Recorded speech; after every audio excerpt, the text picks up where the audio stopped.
В вечно бурлящем плавильном котле Нью-Йорка пузырится не только жир исламского духовенства. В его музыкально-андеграундных недрах зарождаются порой удивительные культурные течения. Например, таквакор – исламский панк-рок.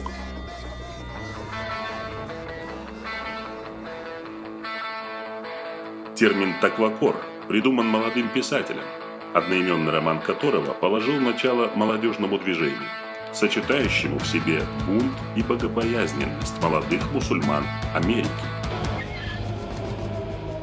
Майкл Мухаммед Найт, восходящая звезда современной американской литературы и выпускник Гарварда, стал мусульманином в 16 лет после прочтения автобиографии борца за права человека Малькольма Икса. А в 17 покинул дом матери в Рочестере и отправился в Пакистан, чтобы изучать ислам в его традиционной суннитской версии. Такой вот протест. Религиозные искания Майкла Мухаммеда Найта легли в основу нескольких документальных лент, а его книга стала культовой и была экранизирована. Нам удалось встретиться с Майклом в Нью-Йорке и задать несколько вопросов, на которые он с удовольствием ответил.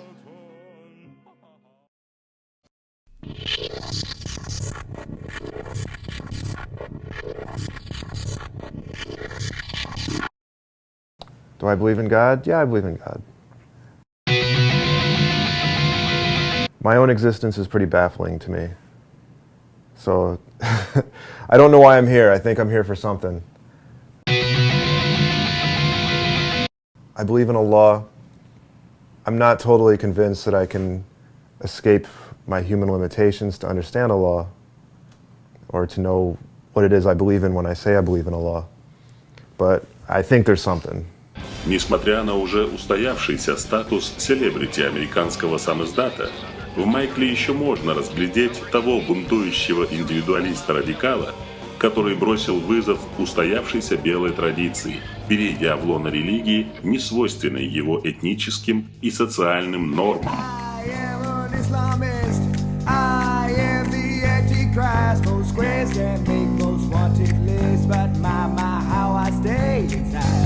I feel like the Quran is my language for approaching Allah, like my script for relating to Allah. As for whether it came from a supernatural source or if I believe in, an angel flying down and saying, here you go, I don't really have a stable position on that. I just know that it's my particular technology that I'm using, to understand the divine. And, honestly, I've drawn value from the Quran not from its source, but from actually what I do with it. So. Тем не менее, в контексте сегодняшней мусульманской ситуации Майкла Мухаммеда Найта можно рассматривать как типичного представителя современного исламского сообщества, разочарованного в традиционных институтах религии из-за их противоречивости и запутанности, и осторожно относящегося к любым инновациям, будь то реформация или математические доказательства аутентичности Корана.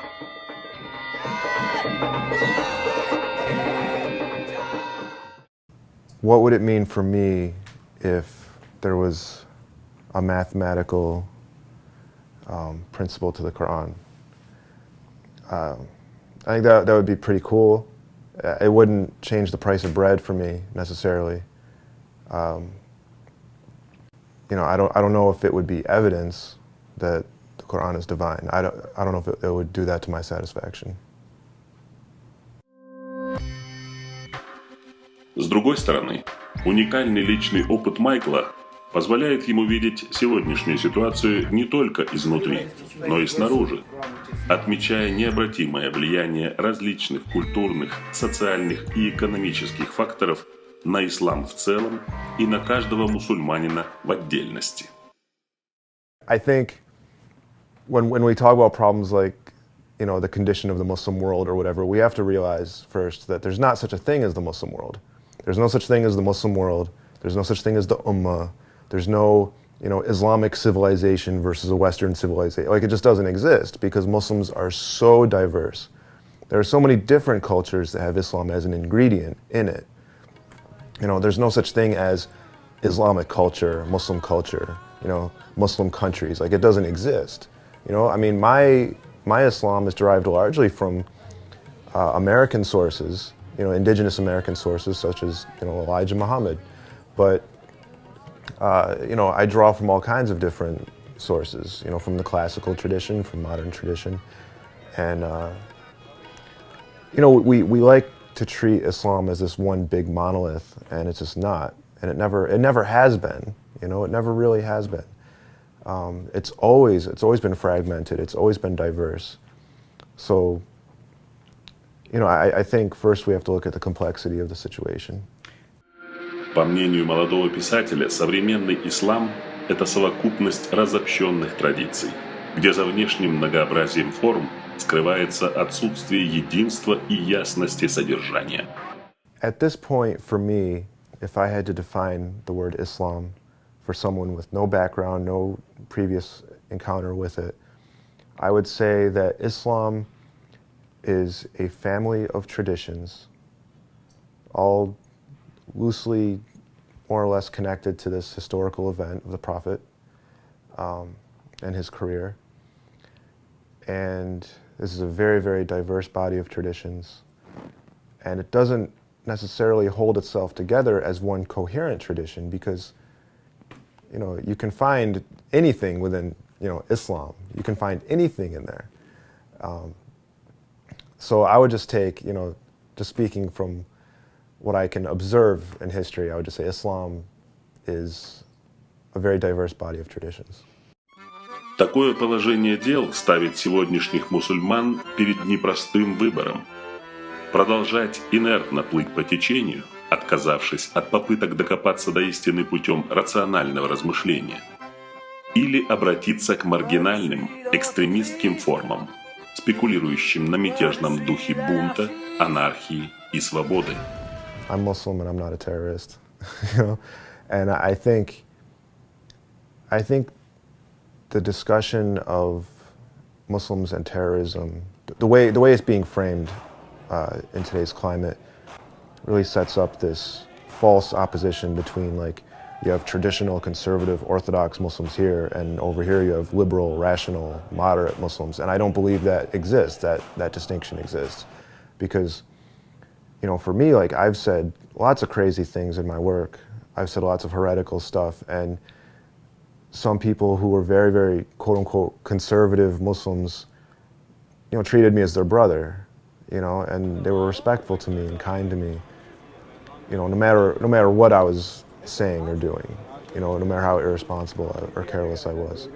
So, you know, I don't believe that every single intolerant conservative person wants to kill someone like me.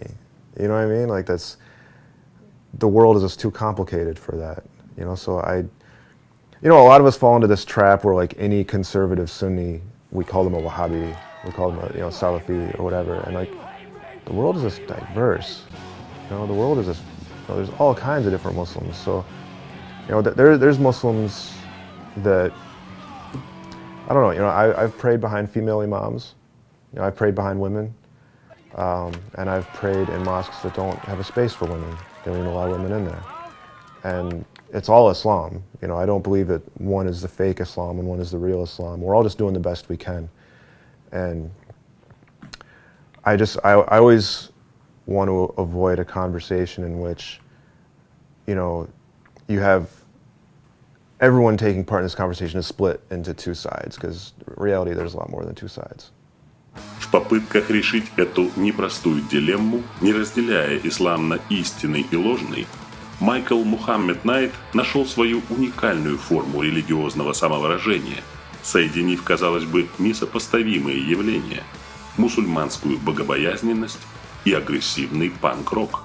So, my integration of Islam and punk rock came from a very wounding experience with Islam as I knew it. When I first converted, you know, I didn't know anything about Islam. I couldn't distinguish between all these different voices. So just, you know, I went to the mosque and what people told me was Islam, and I just took it. They just spoon-fed it to me.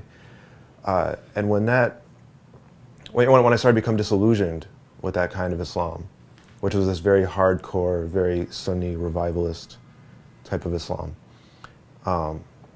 I became very confused and disillusioned, and I didn't really have any place to turn because I was so ashamed of my confusion. You know, like I couldn't go to the mosque and say what I felt.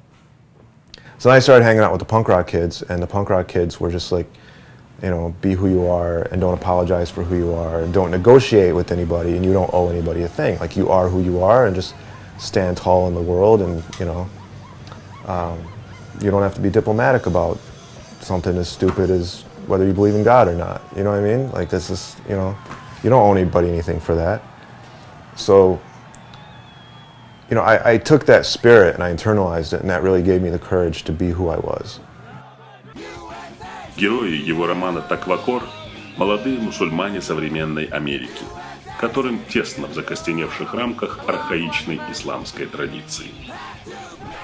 Рожденные в западном обществе и впитавшие все его положительные и отрицательные реалии, они ищут свой собственный путь к Богу, с юношеским пылом отвергая устаревшие религиозные условности и предрассудки.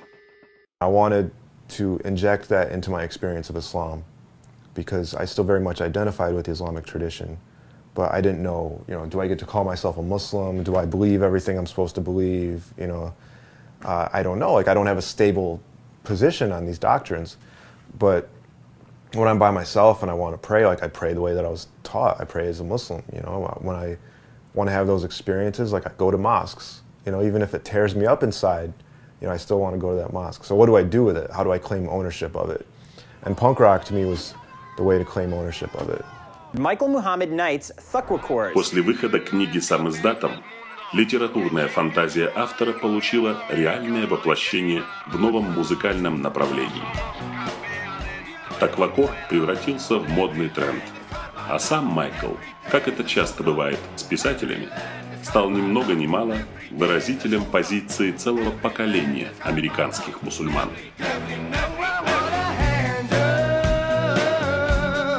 I wrote this crazy novel about these Muslim punk rock kids who just do everything they're not supposed to do. They get drunk, you know, they hook up, they cross out a verse of the Quran if they don't like it, you know, like that kind of thing. Like, they are just these crazy punk rock kids, just total anarchy in their religion. And what I was trying to do with that was create this space where nobody owned my religion, you know, where, you know, this punk house that I was imagining was like a mosque with no imam in it. You walk in and it's like, Islam is yours, it belongs to you, and you're the one who defines it.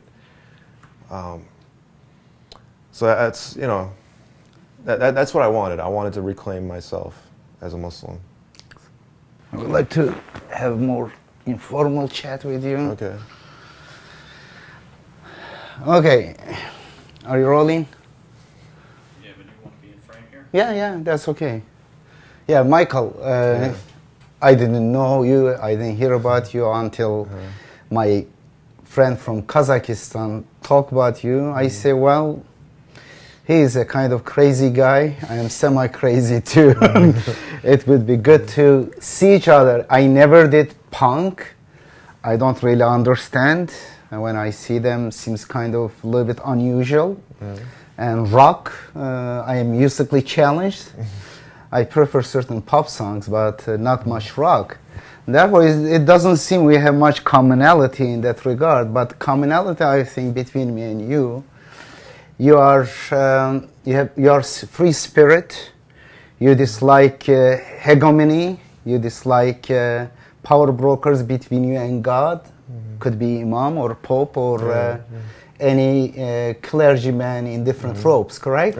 Yeah, I think in that regard we are the same. And this is the spirit of Muslim. In Islam, according to the Quran, not according to the very people who want to justify their vested interest, according to the Quran, there is no anyone between you and God. You directly communicate with God. You don't have confession sessions with some priest. And therefore, that spirit, I love it. It doesn't mean I agree with them going drunk and stupid or you know, some other stuff or the sound of their music. Несмотря на головокружительный успех книги и растущую литературную популярность, Майкл все еще испытывает неуверенность во многих спорных вопросах своей концепции современного ислама. Продолжая формально считать себя мусульманином, но в то же время сомневаясь в божественном происхождении Корана по причине отсутствия рациональных доказательств, Майкл на самом деле выражает глубинный и неразрешимый конфликт своего поколения. Этот конфликт – пропасть между рациональным мышлением и либеральными ценностями Запада и тоталитаризмом традиционной формы мусульманства, принятой на Востоке. Иррационализм традиций может привести к фанатизму и агрессии, либо, как в случае с Майклом, к полному агностицизму религии. Допуская абсолютно все трактовки и толкования ислама, Майкл в реальности с трудом верит даже в Коран. That sounds great, but I think, it would be great to, to follow those instructions completely, but I don't know if that's possible. And I think that defining it for ourselves is ultimately all that we have, because we really can't escape ourselves. I mean, we all like let's say, I want to understand what the Quran says. I mean, let's say I believe 100% that the Quran is supernaturally revealed, and that I have access to the Quran in its complete form with no alterations or anything. I mean, those are two big assumptions that I'm not settled on, but let's just say for, sake of argument that I had those two beliefs, strong. Эволюция мировоззрения Майкла Мухаммеда Найта далека от завершения, и мы искренне надеемся, что он не остановится на достигнутом и продолжит поиски истины, опираясь на свой человеческий разум и божественный Коран. I'm very limited with Arabic. I'm very weak with Arabic. I have access to certain information historically. I could investigate the context of the revelation. I'm limited in that regard. I'm limited in the ways that I read these things. I'm limited in how I was taught to read, how I was taught to interpret, the assumptions that I would have about approaching a text like the Quran, the historical moment that I live in. To say that there's one, absolute meaning to the Quran, I think it would disqualify, the vast majority of people who didn't happen to grow up in that moment where they could access that meaning. So, it would be awesome if, okay, here's a message from Allah, boom, follow what I say, easy, but I just don't believe that kind of absoluteness is possible. I mean, I know that me personally, like if I say that my reading of the Quran, based on the I got to choose a translator, to work through. I got to choose different, historical examinations of the context in which the Quran was revealed, certain, theories of literary criticism that I might apply, all those things. If I make all those choices for myself and then say, okay, I'm going to find the absolute meaning of the Quran, that's idolatry to me. That's shirk. That's saying my brain has unlocked everything. That's arrogant. So I say we define it for ourselves to recognize that I can't do anything but define it for myself. Because if I said I'm not defining it for myself, then I'm taking what I've done, the work that I've done intellectually, and saying that is the real meaning. Assalamu alaikum. Walaikum salam. Kayfa alakum, Yaki? Good, good, How you doing? good. Thank Man, I'm the fucking proof of everything this fucking shit says, the whole shit. Quran tells you not to drink, right? you. Yeah. Don't fucking drink. I went ahead and I fucked that all up. I fucked my whole life up. I fucking fingering little schoolgirls' twats and then fucking puking in their hair. That's the kind of shit that I do. That's my life. Quran tells you to keep your dick dry until you're married, right? You keeping your dick dry? Yes. You know how many haram cunts I've had? Now I got green shit coming out of my dick. And I got cauliflowers coming out of my asshole. You want cauliflowers growing out your asshole? No. So read your fucking Quran. Get it right in there. Get your fucking Quran right in there. Get it right in here and live it out. And don't forget, or else you end up like me.